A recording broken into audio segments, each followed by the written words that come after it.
Mas Saar, sadar nggak sih di era AI ini, di era berkelimpahan informasi dan sumber belajar, pengetahuan yang semakin murah, itu kayaknya yang mahal justru kemampuan belajar ya?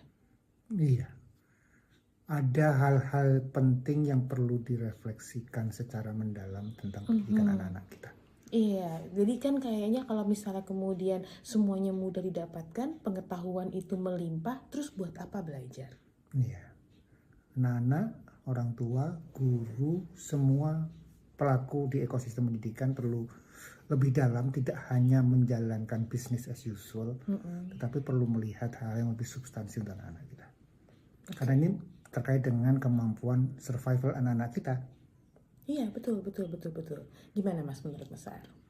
Ya, pertama kita perlu keluar dari kebiasaan atau kondisi kita. Kita perlu menjaga jarak gitu ya. Karena kalau kita tidak menjaga jarak, kita cuma ngejar rutinitas biasa aja gitu ya. Iya, Oh, semuanya formalitas gitu ya. semuanya aman, semuanya biasa-biasa saja.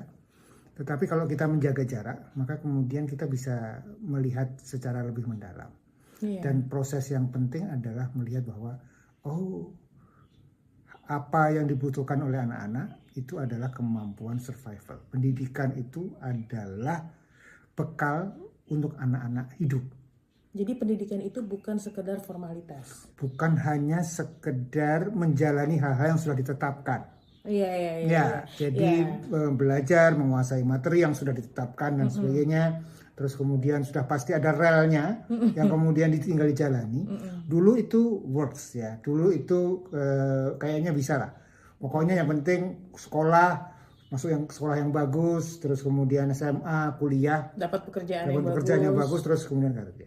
Dulu ya, tetapi kesini dengan keberadaan artificial intelligence dan perkembangan yang luar biasa ini kayaknya perlu direfleksikan lebih dalam. Iya, jadi sebenarnya banyak perubahan yang kemudian, apakah pertanyaannya perubahan ini eh, terhadap pendidikan gitu ya? Dia Hmm. sebenarnya mem- me- menguntungkan kita atau merugikan kita sih gitu kan? Perubahan itu kan natural ya. Mm-mm. Kehidupan itu berubah. Mm-mm. Ya, suka tidak suka berubah. Problem besarnya adalah seberapa pendidikan, dunia pendidikan ini bisa menyiapkan anak-anak kita untuk perubahan itu. Karena Mm-mm. kalau di dunia yang lama, perubahan itu panjang gitu ya, lama gitu ya. Baru berubah, ilmu pengetahuan juga perubahannya lama jauh sekali gitu ya.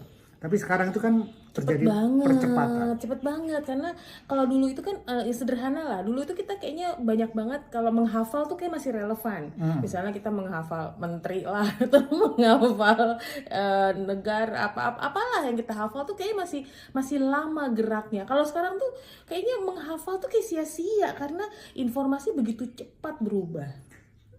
Menghafal ingatan itu penting, tetapi perlu masuk yang lebih advance, ya lebih Mm-mm. lanjut gitu ya. Bahwa kita tidak hanya menghafal, kita tidak hanya tahu, tapi tahunya lebih mendalam. Iya, iya, iya, Tahu iya. kenapa ini penting, kenapa apa hubungannya ini dengan yang lain gitu ya. Jadi deep learning gitu ya, lebih Mm-mm. lebih mendalam. Kemudian pada saat bersamaan tahu bahwa apa-apa yang kita ketahui ini sangat mungkin menjadi tidak relevan, Mm-mm. ya menjadi tidak relevan karena ada pengetahuan yang lain atau kemudian hal-hal yang lebih baru yang lebih sesuai, Mm-mm. yang itu yang kemudian membutuhkan kemampuan adaptasi. Ini yang jarang kita dapatkan dalam model pendidikan konvensional kita Mm-mm. gitu ya, karena fokusnya selama ini kan ngejar materi, menguasai materi, kurikulum habis gitu Mm-mm. kan. Dan semua orang seperti merasa tenang karena sudah berada di Ya, rel itu itu. diasumsikan sudah menjadi bekal yang cukup untuk Iya, masa depan anak gitu. iya, Padahal kalau sekarang gitu ya, belajar itu bukan tentang menghabiskan materi atau menghabiskan kurikulum, tapi belajar itu bagaimana dia bisa adaptif untuk mempelajari hal baru justru kan. betul. Jadi kayak learn to learn kan. Betul. Mm-mm. Dulu kan seperti kita nabung Iya, gitu ya. Kalau kita masuk ini, pengetahuan ini penting, oke kita iya, pelajari. iya.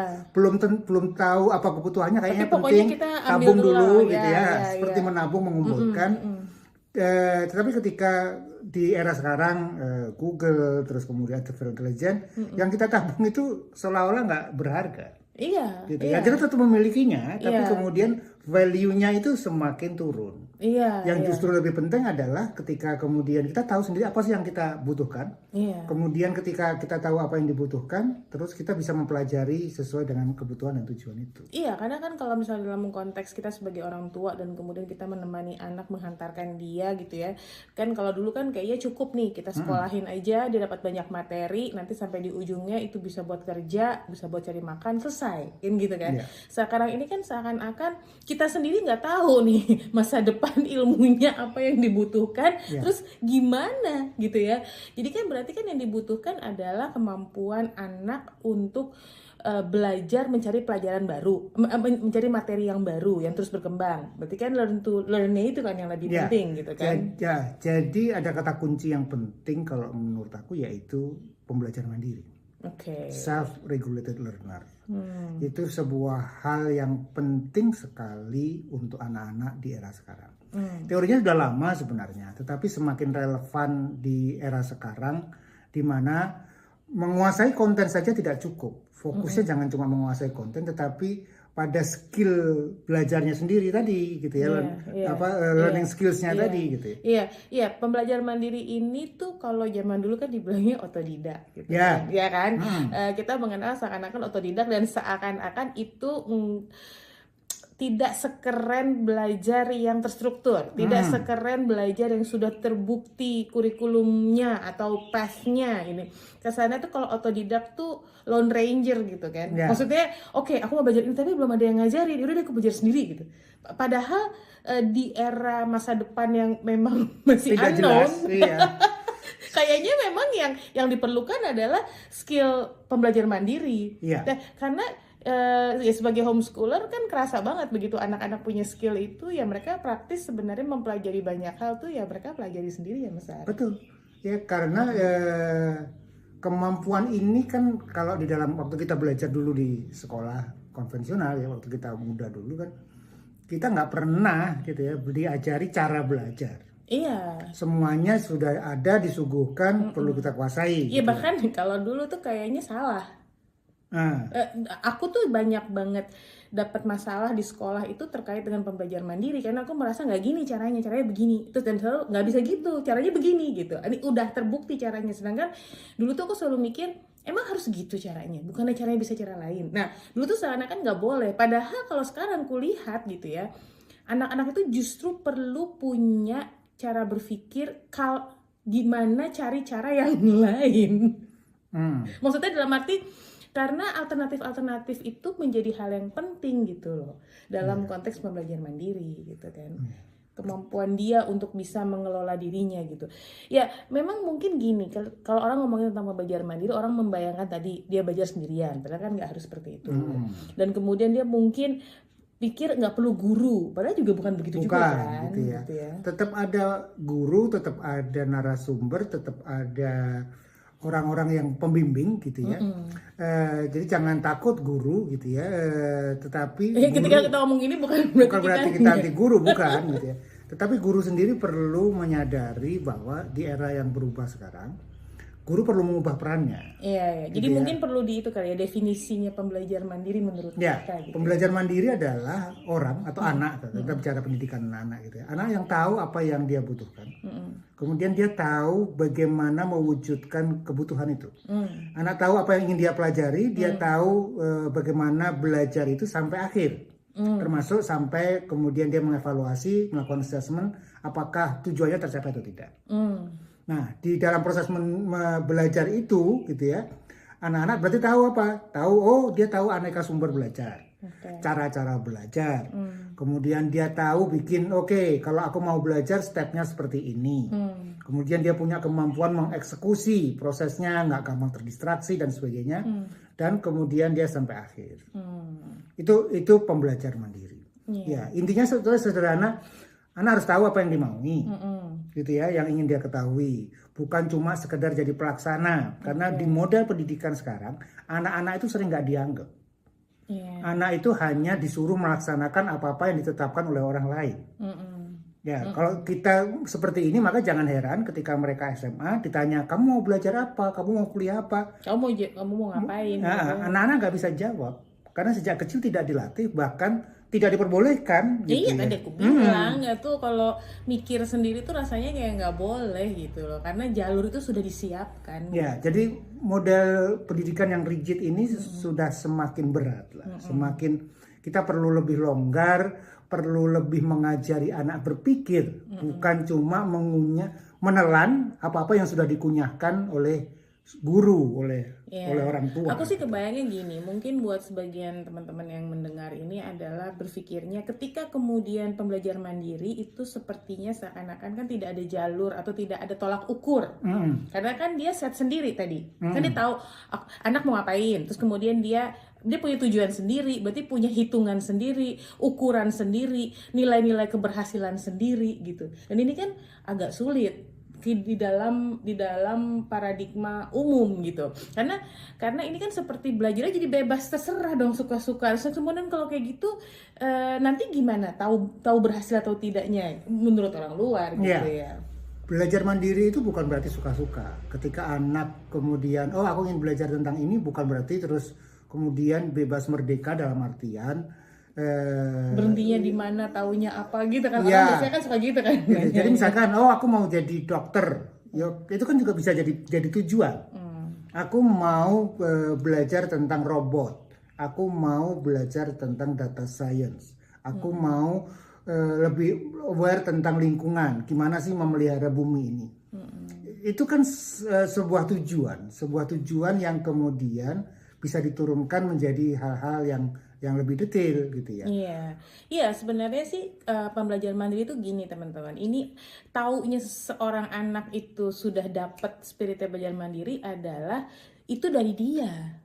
Kepengenan belajar itu dari dia. Yang pengen dia ketahui itu kepengen tahuannya dia sebenarnya. Sehingga kemudian nggak ada guru atau nggak ada kita, dia tetap ngulik.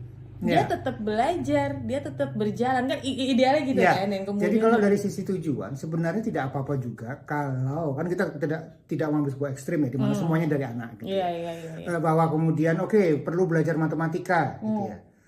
Itu sebuah hal yang penting untuk hidup mereka gitu ya. Bukan berarti kemudian kalau belajar mandiri aku nggak suka matematika terus nggak belajar matematika. Bukan.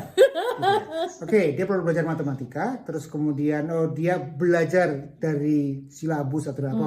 Tujuan yang perlu aku kuasai adalah ini.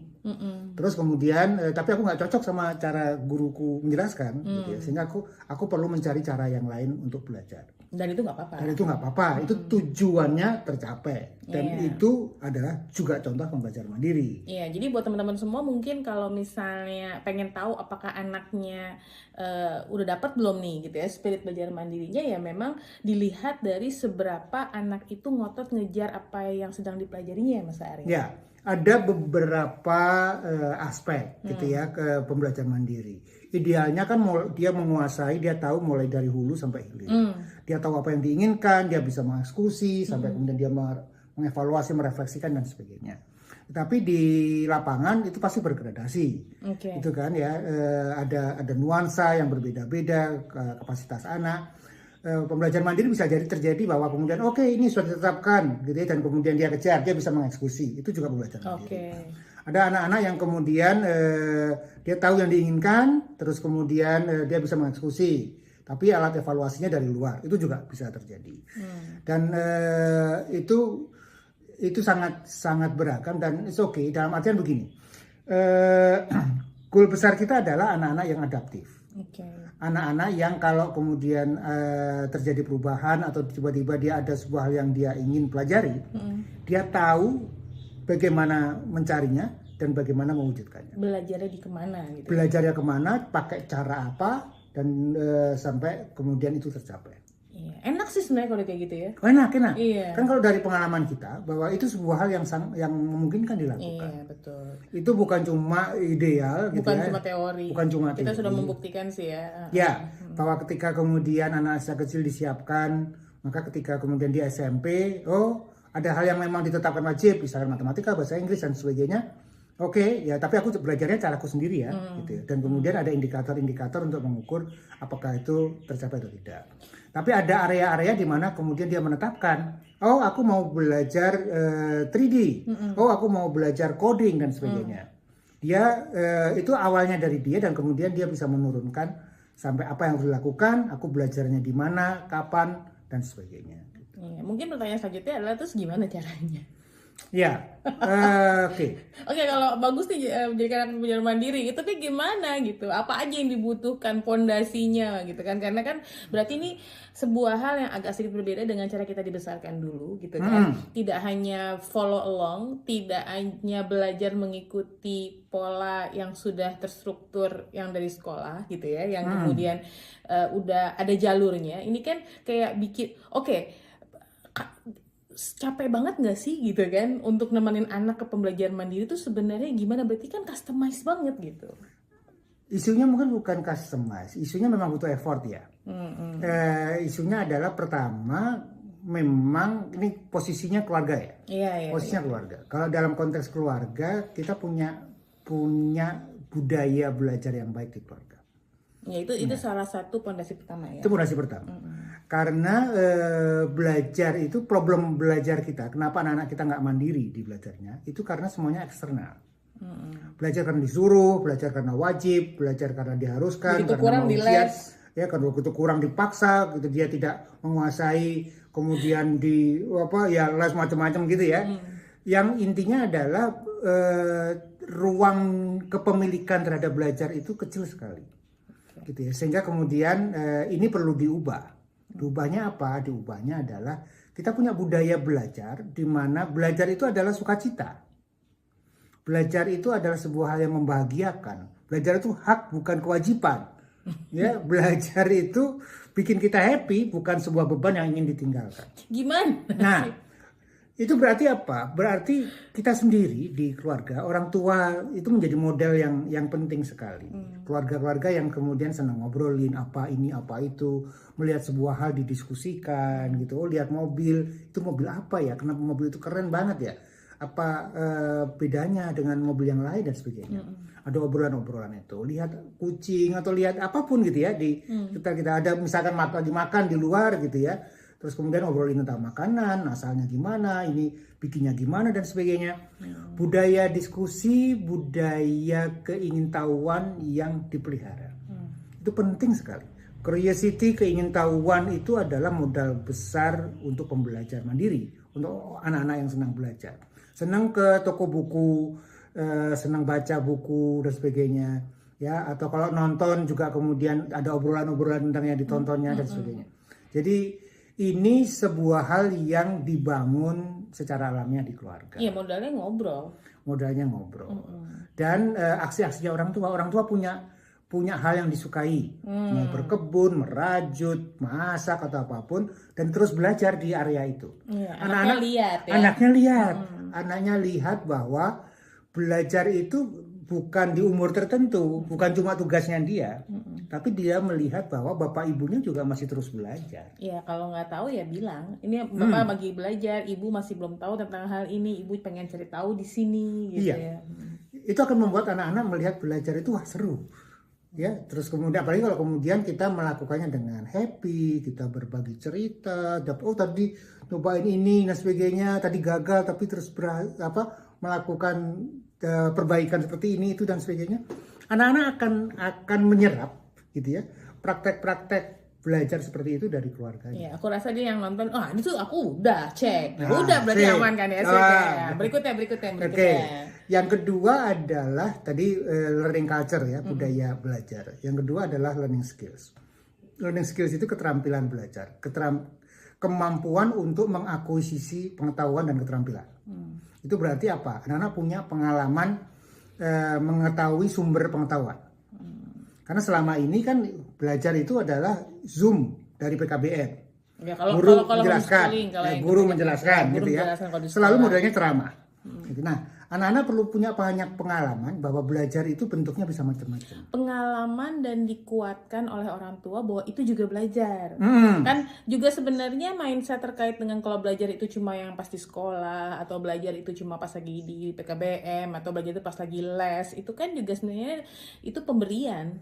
Tanpa sadar kita memberikan kepada anak limit itu gitu loh, bahwa kesannya di luar itu tuh bukan belajar gitu. Nah, ini kan yang perlu kita bongkar juga kan. ketika kita bisa ngobrol sama anak-anak, misalkan kita ke pasar gitu ya, dimulai dari ngelis belanjaan, terus mencari belanjaan, bertransaksi dan Itu sebagainya. Itu belajar. Kita bisa anak itu belajar. Kamu bertanya pada tukang sayur itu belajar. Terus kemudian kegiatan main sama teman-teman. Oh, kamu habis belajar ya? Belajar main sama teman ya? Sosialisasi itu belajar. Social skills kan gitu. Memperluas belajar bukan hanya pada mata pelajaran, tetapi berbagai aspek kehidupan. Belajar bukan cuma tambah pengetahuan, tetapi bisa terkait dengan membangun karakter, mental, dan yang lain-lainnya gitu ya. Itu learning skills terkait dengan tahu sumber-sumber belajar. Ya, jadi termasuk pengalaman. Oh, belajar itu bisa ceramah tadi, ya kan? Bisa offline, bisa online. Belajar itu bisa mengikuti tutorial di YouTube gitu ya, yang nggak ada gurunya, gitu ya, pakai mesin. Belajar itu bisa bertanya jawab dengan AI. Belajar itu bisa ikut workshop, bukan cuma tambah pengetahuan tapi harus praktek dan macam-macam. Ya, termasuk berkegiatan bersama-sama, bikin project bareng dengan teman, itu juga belajar. Sehingga dia tahu bahwa gitu ya, oh kalau aku pengen sebuah hal ini begini caranya. Gitu ya. Oh, aku perlu bertanya, aku perlu ketemu orang, atau aku ikut kursus ini, macam-macam gitu ya. Nah, itu contoh learning skills. Contoh learning skill yang lain adalah keterampilan literasi, membaca, memahami. Jadi anak-anak nggak cuma bisa membaca, tetapi harus sampai memahami. Ketika dia baca, kita punya kebiasaan untuk mengobrolkan yang dibaca apa. Bukan cuma pamer, anakku sudah baca sekian buku, gitu ya. Anakku sudah baca buku ini, buku itu, dan sebagainya. Tapi kita perlu membangun budaya di keluarga, melatih anak-anak untuk bisa narasi, menceritakan ulang. Atau dalam bentuk-bentuk yang lain, kemudian bikin ringkasan, buku, baik novel, buku pelajaran, atau apapun, mind mapping, dan sebagainya. Itu contoh-contoh learning skills yang bentuknya adalah anak-anak belajar mengkristalkan apa yang dia dapatkan, apa yang dia pelajari. Yeah. Jadi itu contohnya. Keterampilan bertanya, ya itu juga learning skills. Karena di era AI sekarang juga gitu ya, yang penting itu adalah mengajukan pertanyaan yang tepat gitu kan. Sebagai orang tua kan kita sangat begitu sangat kita aware. ngaco, yang ngaco lah. Gitu. Nah, jadi itu pun perlu dipelajari, perlu dilatih gitu ya. Iya, critical thinking juga bagian dari sebuah hal yang betul-betul perlu diajarkan kepada anak. Karena kadang-kadang kan kalau misalnya anaknya kritis gitu ya, kita suka gemes kan gitu, wah kamu ini gitu kan. Tapi kan sebenarnya itu penting banget justru di era pembelajaran mandiri ini kan. Karena harus tahu mana yang benar, mana yang hoax gitu kan. Memilah kualitas informasi. Mana yang masuk akal, mana yang nggak masuk akal gitu kan. Ya mungkin banyak ya, termasuk kayak kemampuan memecahkan masalah, kemampuan untuk memilah gitu ya, apa yang kemudian perlu dia jalankan dulu atau prioritas gitu ya, itu kan mungkin juga jadi mengerjakan proyek. Itu juga keterampilan kan, dari tujuan, dieksekusi sampai selesai. Itu contoh-contoh learning skills yang perlu dikuasai. Jadi bukan cuma menguasai konten. Terus yang ketiga adalah self management, meregulasi diri sendiri. Itu hal yang penting karena anak-anak perlu punya kemampuan, misalkan tahu tujuannya, terus kemudian belajar tentang prioritas, bukan cuma sekedar menjalani hari. Nggak gampang ke distract. Susah susah zaman sekarang.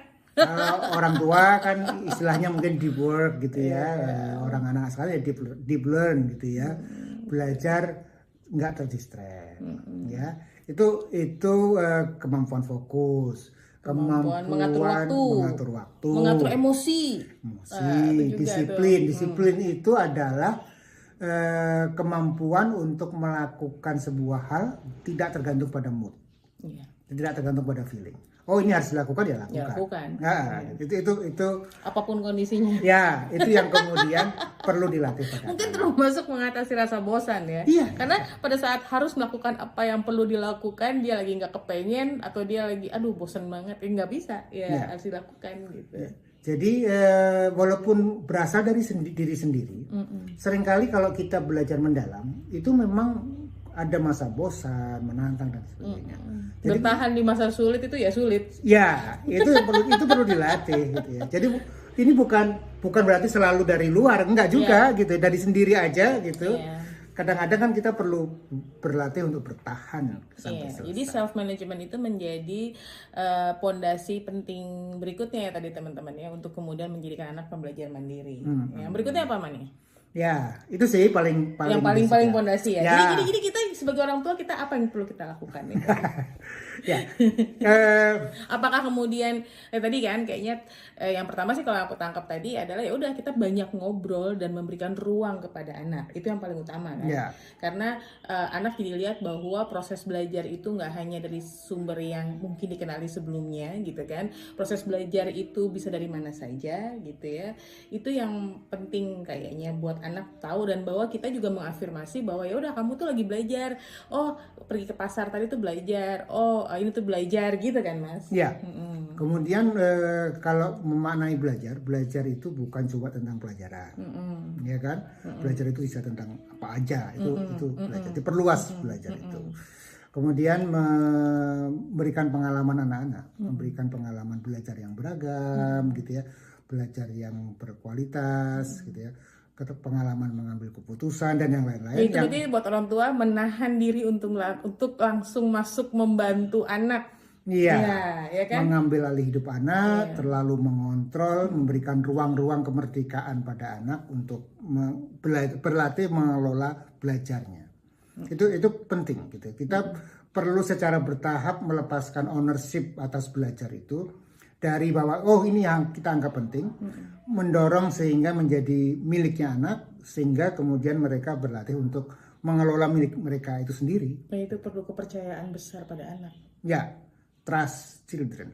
Mungkin itu bisa jadi tema selanjutnya. Gimana caranya kita bisa trust children? Karena itu tidak mudah. Betul. Ya, karena kan? Kita merasa bahwa kita hidup lebih lama, kita lebih tua, kita adalah orang tuanya.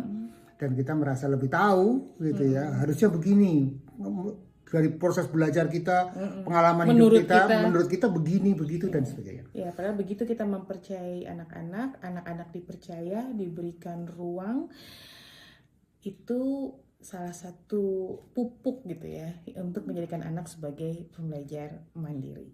Gimana? Udah siap? Susah, tapi worth it.